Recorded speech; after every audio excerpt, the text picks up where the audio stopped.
파스콘 동지들께 문화 인사드립니다. 수요 기독 핵심 길라잡이 시간 현울TV 목사입니다. 우린 지금 수요일을 통해 빌개 신앙 고백서를 공부하고 있습니다. 이번 주에는 32조를 공부할 차례입니다. 먼저 관련한 주제의 말씀 두 구절을 읽고 시작을 하겠습니다. 먼저는 디모데전서 3장 15절입니다.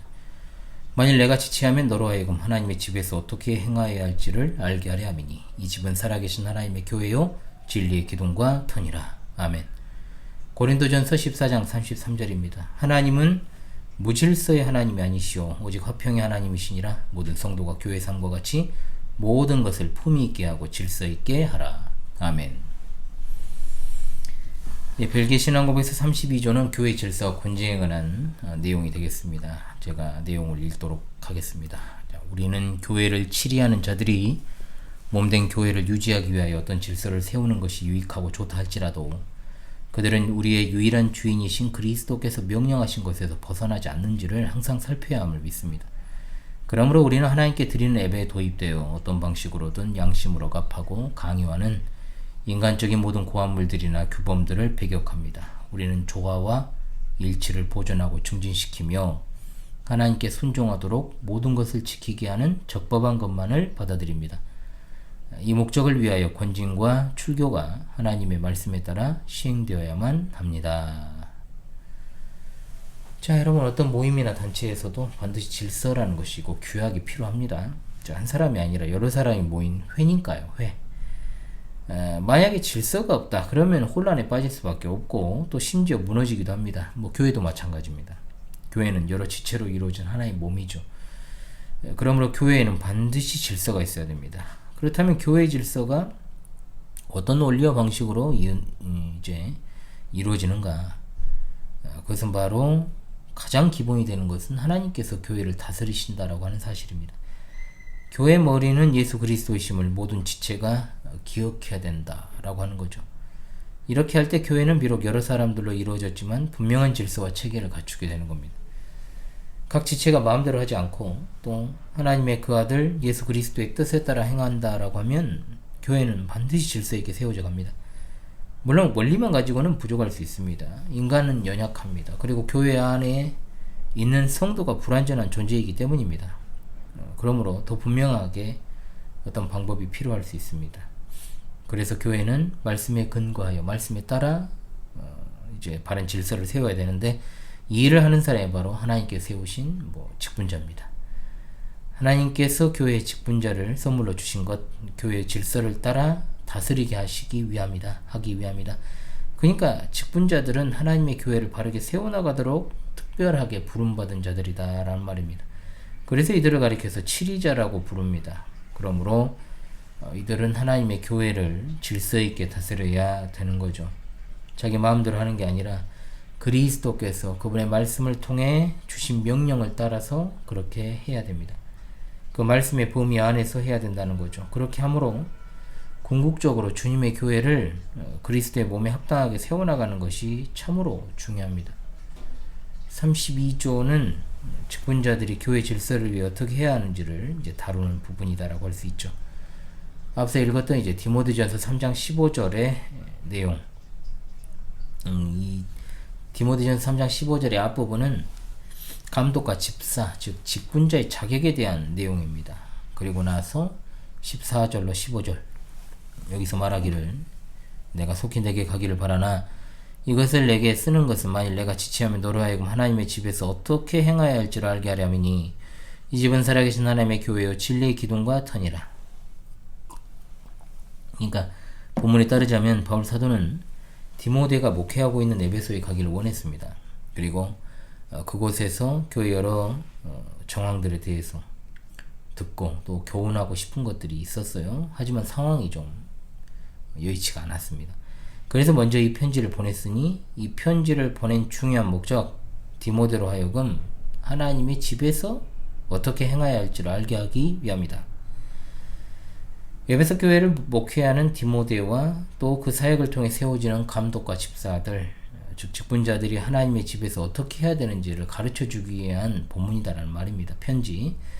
그렇다면 하나님의 집에서 어떻게 행해야 될까? 이게 뭔 말이냐? 문자적으로 하나님의 집은 하나님의 가정입니다. 하나님을 믿는 사람들로 이루어진 가정의 의미를 가지고 있는데 이어지는 말씀에 이 집은 살아계신 하나님의 교회요 라고 말씀하고 있으므로 결국 교회입니다. 교회를 가리키는 것. 하나님의 집은 교회다. 그러므로 하나님의 집에서 어떻게 행하여야 할지라는 말은 이 말이죠. 하나님의 교회를 어떻게 다스려야 될지. 즉 바울 사도가 이 편지를 쓰는 것이 디모데가 목회하는 이 교회를 어떻게 다스려 가야 될지, 어떻게 교회 질서를 세워가야 할지 이걸 가르쳐주고 있는 거다 이 말입니다. 그래서 디모데 전후서, 디도서를 목회 서신으로 우리가 분류를 하잖아요. 바울 사도가 이 목회 서신을 통해 하나님의 집은 교회를 즉 진리의 기둥과 터다라고 말씀하기 때문에 교회는 세상 단체처럼 운영되어서는 안 되고 하나님의 진리에 따라 거기에 맞게 다스림이 돼야 된다, 다스려져야 된다라는 것을 교훈하고 있습니다. 이와 같은 말씀에 비춰볼 때 교회에는 질서가 필요하다는 것을 분명하게 알 수 있습니다. 그래서 32조는 교회 질서와 권징에 대한 내용을 다루고 가장 첫 번째 구절로 디모데전서 3장 15절을 제시하게 되었던 겁니다. 자, 그리고 이제 그 다음으로 읽었던 게 이제 고린도전서 14장 33절과 이제 끝부분 40절의 내용을 이어서 제가 아까 읽었죠. 고린도전서 14장 33절, 하나님은 무질서의 하나님이 아니시오 오직 화평의 하나님이시니라. 40절에 모든 것을 품위 있게 하고 질서 있게 하라. 그러니까 이 두 구절에서 강조되는 게 뭐냐? 질서입니다. 질서가 중요하죠. 이 말씀의 의미를 구체적으로 알려면 당연히 본문의 배경을 봐야 됩니다. 자, 고린도전서 14장. 당시 고린도 교회 예배와 관련해서 나오는 말씀이에요. 이 사실은 14장 26절을 통해 분명히 알 수 있습니다. 당시 고린도 교회 예배는 어떠했을까? 여러 문제가 있었잖아요. 여러분 잘 아시다시피 예배도 마찬가지입니다. 그냥 고린도 교회 예배는 질서가 없고 소란스러운 그런 어떤 상태였다는 거죠. 교회로서 모인 예배는 개개인이 드리는 예배와 달리 함께 드리는 공적인 예배, 궁극적으로는 그리스도의 몸된 교회의 모습을 가장 잘 드러내는 방편이 돼야 되는데 고린도 교회는 그러지 못했다는 거죠. 자기 나름의 은사를 가지고 소란을 떨었다는 거. 이런 상황 속에서 바울 사도가 고린도 교회를 향해 권면하기를 예배의 원리를 갖다가 제시한다는 겁니다. 중요한. 하나님은 무질서의 하나님이 아니라 화평의 하나님이시다. 질서를 강조하고 있죠. 그러므로 이 말씀 역시 교회의 질서가 필요하다는 사실, 그 중에서도 특히 예배와 관련해서 질서가 필요하다는 것을 잘 보여줍니다. 그래서 벨기신의 양고백서 32조는 세 번째 근거로 고린도전서 14장 33절을 제시하는 겁니다. 자, 그렇다면 이 32조가 뭘 말하고 있을까요? 직분자가 무슨 일을 하느냐?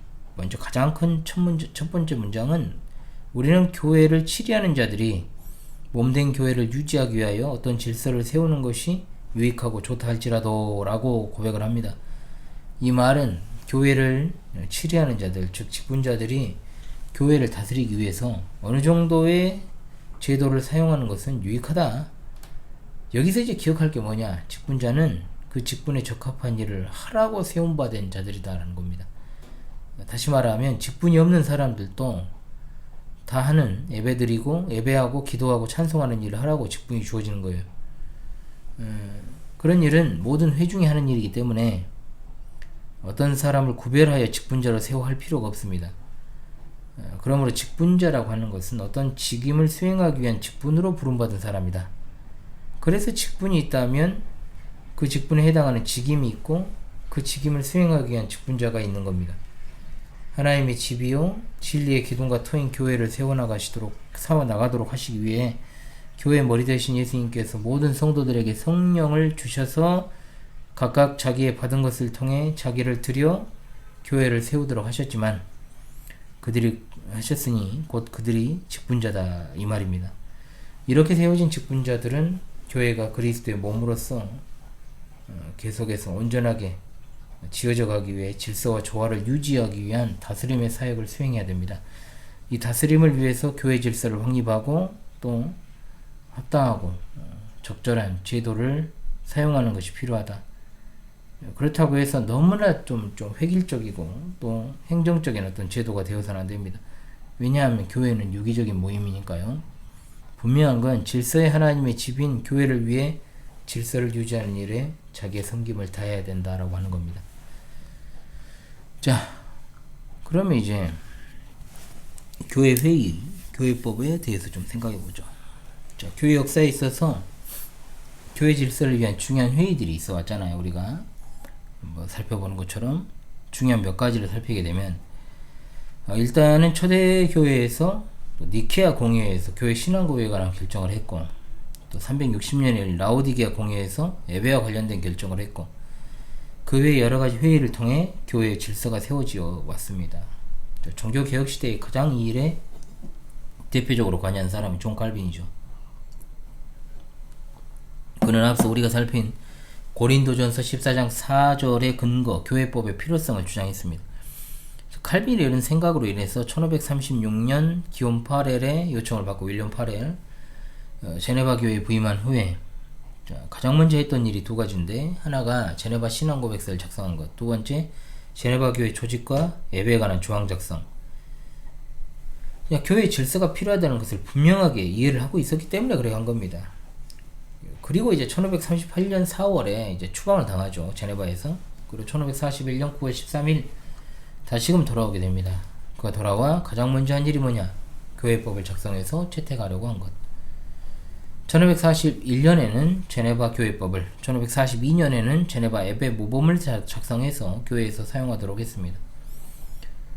이외에 이제 칼빈의 제자이자 스코틀랜드 장로교를 이끌었던 존 녹스 제1 7위서 1560년에 만들었고, 앤드류 멜빌이 제2 7위서를 만들어서 교회 정치를 확립하기도 하죠. 이렇게 이제 종교 개혁자들이 교회 조직과 예배에 관한 그 조항, 질서, 이 모범들을 위해서 교회 질서를 세우는 걸 정말로 중요하게 여겼다는 겁니다. 그리고 그 외에 1619년에서 18년에서 19년 여러분 잘 아시는 도르트 교회법을 제정을 합니다. 회의에서. 이 법에는 이제 직분과 예배에 관한 여러 규정이 포함되어 있죠. 그리고 이 법은 지금까지도 네덜란드 개혁교회들의 교회법에 있어서의 중요한 지침, 오늘날 개혁교회를 표방하는 교회들의 지침이 되기도 하고요. 또한 1643년, 역사적인 해죠.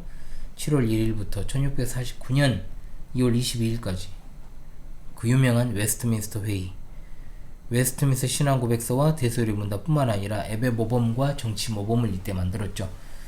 한국 장로교회는 웨스트민스터 회의를 통해 만들어진 신앙고백서와 요리문답서, 그리고 예배 모범과 정치 모범의 영향을 받은 헌법을 통해 교회 질서를 세워가고 있는 중에 있습니다.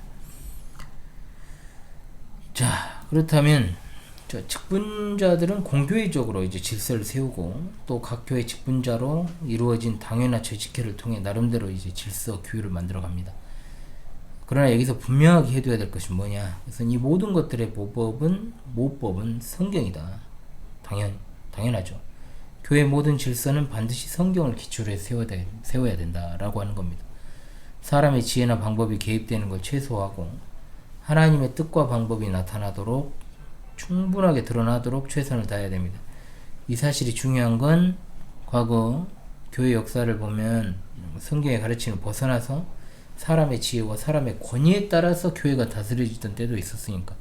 그러니까 벨기에 신앙고백서는 작성되던 때도 마찬가지예요. 성경이 말하지 않는 직분, 성경의 원리에서 벗어난 질서. 그래서 벨기에 신앙고백서는 이렇게 고백합니다. 우리는 교회를 치려는 자들이 몸된 교회를 유지하기 위하여 어떤 질서를 세우는 것이 유익하고 좋다 할지라도 그들은 우리의 유일한 주인이신 그리스도께서 명령하신 것에서 벗어나지 않는지를 항상 살펴야 함을 믿습니다. 직분은 하나님이 세우신 것이고, 또 직분자도 하나님께서 부르셨으니 직분자들은 반드시 자기들이 하는 일이 하나님 말씀 원리에 충분한지 충실한지를 끊임없이 살펴야 됩니다. 그렇지 않으면 교회는 하나님의 뜻에 따라 세워질 수가 없어요. 교회 질서를 위한 각종 규례를 정하되 그 모든 것들이 교회 머리 대신 예수 그리스도의 뜻에 합당한지를 잘 살펴야 된다라고 하는 것이죠. 자, 특별히 이제 예배에 관한 부분에 있어 더 그래야 돼요. 왜냐, 교회는 예배가 그 핵심이에요.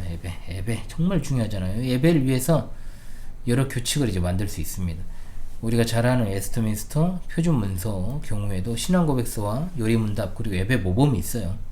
그런데 이제 중세 시대에는 예배에 관한 규칙에 있어 성경에서 명령하지 않은 것을 이제 도입을 했죠. 그리고 이제 지침 또는 기도서라고 해가지고